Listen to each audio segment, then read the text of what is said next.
రాను రాను దేవుడు మమ్మల్ని బలపరుస్తూ ఉన్నాడు.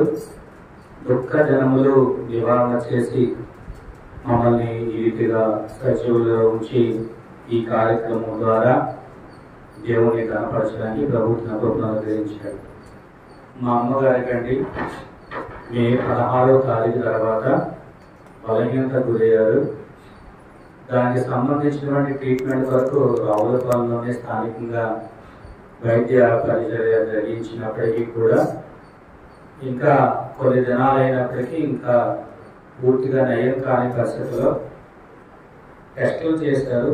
టెస్టులు చేసినప్పుడు కిడ్నీ అనగా మూత్రపిండంలో బలహీనత ఉంది, ఇన్ఫెక్షన్ ఉన్నది అని చెప్పి ధృవీకరించి వెంటనే రాజమండ్రి కిడ్నీ సెంటర్కి, న్యామాని కిడ్నీ సెంటర్కి రెఫర్ చేసి డాక్టర్ గారు అక్కడ పంపించడం జరిగింది.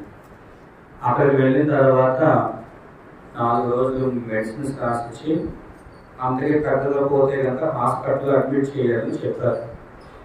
4 రోజులు టాబ్లెట్స్ మెడిసిన్ వాడిన తర్వాత కూడా ఇన్ఫెక్షన్ కంట్రోల్ అవ్వకపోతే అక్కడే రాజమండ్రిలోని ఆదిత్య హాస్పిటల్ అని హాస్పిటల్లో ఉంచి ట్రీట్మెంట్ స్టార్ట్ చేయడం జరిగింది. 3% ఎన్ఎస్ సైలెంట్ పెట్టారు. అదేవిధంగా ఇంజెక్షన్స్ ఇస్తూ మెడిసిన్స్ ఇస్తూ ట్రీట్మెంట్ స్టార్ట్ చేయడం జరిగింది. అదే టైంలో ఐసీయూలో పెట్టడం వల్ల కూడా కొంచెం ఆ యొక్క ఐసీయూ ఎఫెక్ట్ వల్ల కూడా అంతకుముందే మా అందరికీ దగ్గు కఫం వల్ల కూడా టెస్టులు చేసినప్పుడు కొంచెం ఊపిరితిత్తుల్లో కూడా ఇన్ఫెక్షన్ ఉందని చెప్పి చెప్పడం జరిగింది. సో ఇప్పుడు మూత్రపిండ ఇన్ఫెక్షన్తో పాటు ఊపిరితిత్తులో కూడా ఇన్ఫెక్షన్ అనేది అయింది. మళ్ళా దాన్ని రూమ్లో తీసుకెళ్ళి మళ్ళీ దానికి ట్రీట్మెంట్ స్టార్ట్ చేశారు. కొంతవరకు మెరుగైంది. ఒక 10 రోజుల తర్వాత ఇంటికి పంపించి తర్వాత మళ్ళా 5 రోజులు ట్యాబ్లెట్స్ వాడి తర్వాత మళ్ళీ తీసుకురమ్మన్నాం. ఈ 5 రోజులు వాడిన తర్వాత మళ్ళీ మేము తీసుకెళ్ళాం. దానికి ముందే అంటే హాస్పిటల్లో జాయిన్ అయినప్పుడే ట్రీట్మెంట్కి శరీరము సరిగ్గా స్పందించే వాళ్ళు డయాలసిస్ కూడా చేయాలని చెప్పి ముందుకు వెళ్ళి 2 సార్లు డయాలసిస్ చేశారండి. దాని తర్వాత 5 రోజులు మళ్ళీ ఇంటికి తీసుకొచ్చేస్తాం రావులపాలెం. 5 రోజుల తర్వాత కాళ్ళకి నీరు ఎక్కువైంది. పొటాషియం తగ్గిపోవడం వల్ల కాళ్ళకి నీరు ఎక్కువైపోవడం వల్ల మళ్ళీ హాస్పిటల్కి 5 రోజులు అవ్వకుండానే వెంటనే కోర్స్ కూడా అయిపోయిందని వెంటనే తీసుకెళ్ళడం జరిగింది. తీసుకెళ్ళిన తర్వాత మళ్ళీ హాస్పిటల్లో జాయిన్ చేసి మళ్ళీ డయాలసిస్ చేయాలి అని చెప్పి ప్రారంభించడం జరిగింది. అక్కడికి అంటే రాజమండ్రిలో శ్రీకర్ హాస్పిటల్లో జాయిన్ చేసాం. ఆ హాస్పిటల్కి వెళ్ళిన తర్వాత చాలా చక్కగా ఈ డయాగ్నోసిస్ జరుగుతుంది. నెమ్మదిగా మా అందరూ కోలుకుంటున్నారు. పల్మనరీ ఇన్ఫెక్షన్ ఏదైతే ఉందో అది సెట్ అయిపోయింది. ఏదైతే సోడియం చాలా పొటాషియం విలువలు పడిపోయినాయో అవన్నీ మళ్ళీ నార్మల్ అయినాయి. ఇక 2 డయాలసిస్ అయిన తర్వాత 3వ డయాలసిస్కి క్రియేటినిన్ అని కిడ్నీ సంబంధించినటువంటి టెస్ట్ అనమాట. ఆ టెస్ట్లో ఇంకా రిపోర్ట్ నార్మల్ అవ్వలేదని ఇంకా ఆ రోజు కనుక ఆ డయాలసిస్ అయిపోతే క్షేమంగా ఇంటికి వెళ్ళిపోవచ్చు అని చెప్పి డాక్టర్ గారు అదే రోజు మా అందరూ చెప్పారు. 19వ తారీఖున జూన్ 19వ తారీఖున 3వ డయాలసిస్ రోజున చెప్పి అమ్మ మీరు ఈ రోజు ఇంటికి వెళ్ళిపోతారు క్షేమంగా అని చెప్పేసి అన్నారు. మా అందరూ కూడా కొంచెం వరకు బాగానే ఉన్నారు. చాలా మంది కోరుతున్నారు. ఇంకా ఒక్కరోజు డయాలసిస్ అయిపోతే క్షేమంగా మేము ఇంటికి వెళ్ళిపోవాలి. ఆ రోజు మధ్యాహ్నం డయాలసిస్కి 2 గంటలకి రూమ్లో తీసుకెళ్ళాము. డయాలసిస్ స్టార్ట్ అయిన 20 నిమిషాలకి అమాంతరం ఒకే ఒకసారి మమ్మీకి హార్ట్ బీట్ బాగా పెరిగిపోయి కార్డియాక్ అరెస్ట్, హార్ట్ అటాక్ కింద వచ్చి మేము ఎవరో ఊహించిన రీతిలో 1 గంటలోనే మా అమ్మగారు మీ ప్రభు సంగ్రహానికి పిలుచుకున్నారు.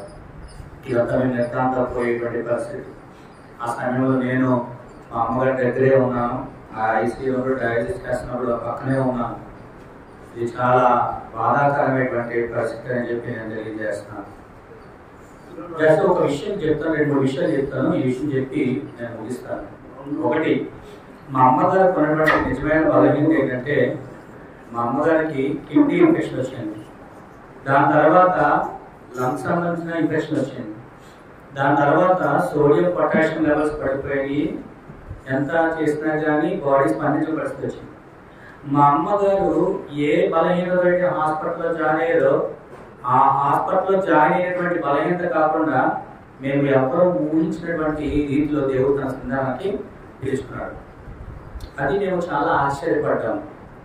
ఒక్కసారి నేను ఆలోచించుకుంటున్నప్పుడు మా నాన్నగారి మరణం కూడా సేమ్ ఇదే రీతిలో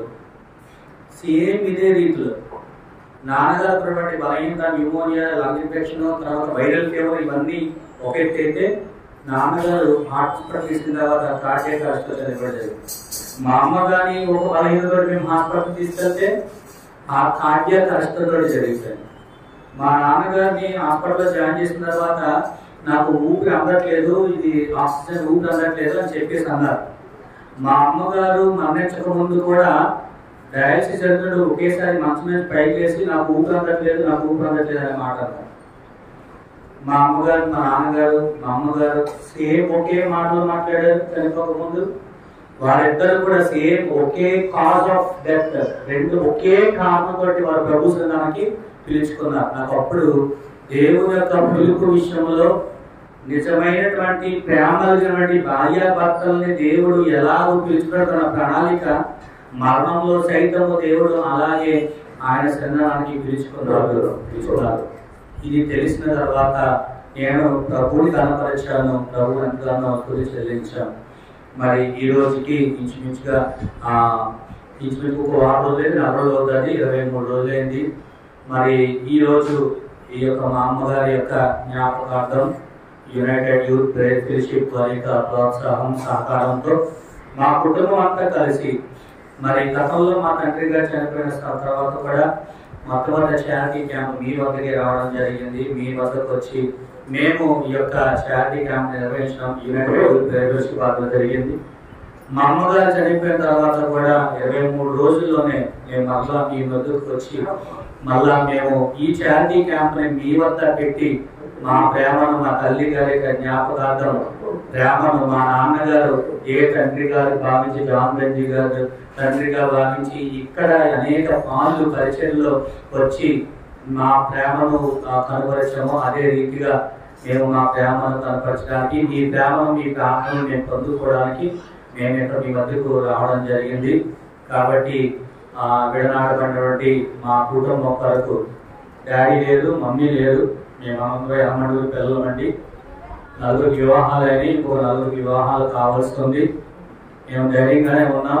హృదయంలో ఎంతో తీరని దుఃఖం ఉన్నప్పటికీ కూడా ప్రభువుని బట్టి సేవకులుగా అధైర్యపడకూడదు, విశ్వాసంలో ఉండాలి, నిరీక్షణ లేని ఇతరుల వల్ల దుఃఖపడకూడదని దేవుని వాక్యాన్ని ప్రకటించేటువంటి వారం కాబట్టి అదే ధైర్యంతో మేము ముందుకు వెళ్తా ఉన్నాం. మా కొరకు, మా పరిచర్య కొరకు మీరందరూ కూడా ప్రార్థన చేయాలని కోరుకుంటూ ఈ ప్రారంభ పలుకులు తెలియజేస్తూ ఉన్నాను. అవకాశం ఇచ్చినటువంటి అధ్యక్షుల వారికి వందనాలు తెలియజేస్తున్నాను.